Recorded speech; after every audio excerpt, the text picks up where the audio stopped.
3 जनवरी 1996। उन दिनों कोल्हापुर के थिएटर में दिल वाले दुल्हनिया ले जाएंगे फिल्म लगी थी।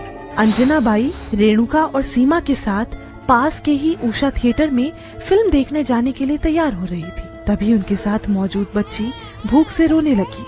रोती बच्ची को देख रेणुका और सीमा चिढ़ गई।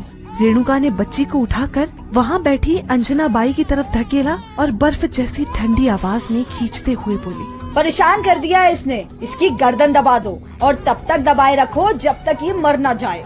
सुनते ही अंजना बाई ने बच्ची की गर्दन दबाई और फिर उसके सिर को एक कपड़े में लपेटकर दीवार पर दे मारा। उस 2.5 साल की नन्ही सी जान की सांसें रुक गई। कपड़ा खून से सन गया। अंजना बाई ने मासूम की लाश को एक बैग में डाला, कंधे पर टांगा और तीनों बड़े मजे से फिल्म देखने चल पड़ी। दैनिक भास्कर की थ्रिलर सीरीज मृत्युदंड के 4थे एपिसोड के पार्ट 1 में कहानी अंजना बाई केस की।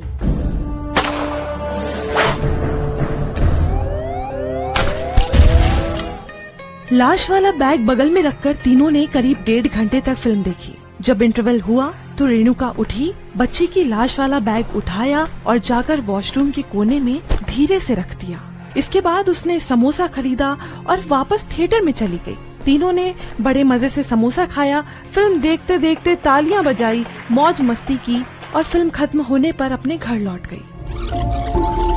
इससे करीब 5 साल पहले 14 अप्रैल 1991 को यही औरत अंजना बाई अपने परिवार के साथ कोल्हापुर के नामी महालक्ष्मी मंदिर जा रही थी। बस स्टैंड पर एक दुधमुहा बच्चा अंजना बाई की गोद में था और वो लगातार रो रहा था।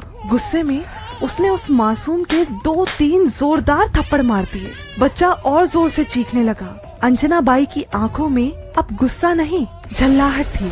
वो एक कोने में गई और पूरी ताकत से बच्चे का गला घोट दिया। छटपटा रहे बच्चे की उसने गर्दन पकड़ी और सामने लगी लोहे की रेलिंग पर 2-3 बार उसका सिर दे मारा। बच्चे की चीख थम गई। उसके शरीर में कोई हलचल नहीं। अंजना बाई ने धीमी आवाज में रेणुका और सीमा को पुकारा। कहा, इसके कपड़े बदल दो और जल्दी से मेरे हाथ धुलाओ। रेणुका के हाथ में बड़ा पाव था। अंजना बाई आराम से बैठकर वो खाने लगी। रेणुका और सीमा वहाँ से आगे बढ़े। इनके साथ एक मर्द भी था। कुछ ही दूरी पर उन्होंने देखा विक्रम हाई स्कूल के पास एक टूटा हुआ रिक्शा खड़ा था। तीनों ने आसपास नजर घुमाई और चुपचाप बच्चे की लाश को उस रिक्शा के नीचे सरका दिया। इस हत्याकांड के 3 साल बाद 18 अक्टूबर 1994 रात के करीब 12 बज रहे थे। तीनों महिलाएं सो रही थी। अचानक उनके पास सो रही एक 3 साल की बच्ची रोने लगी।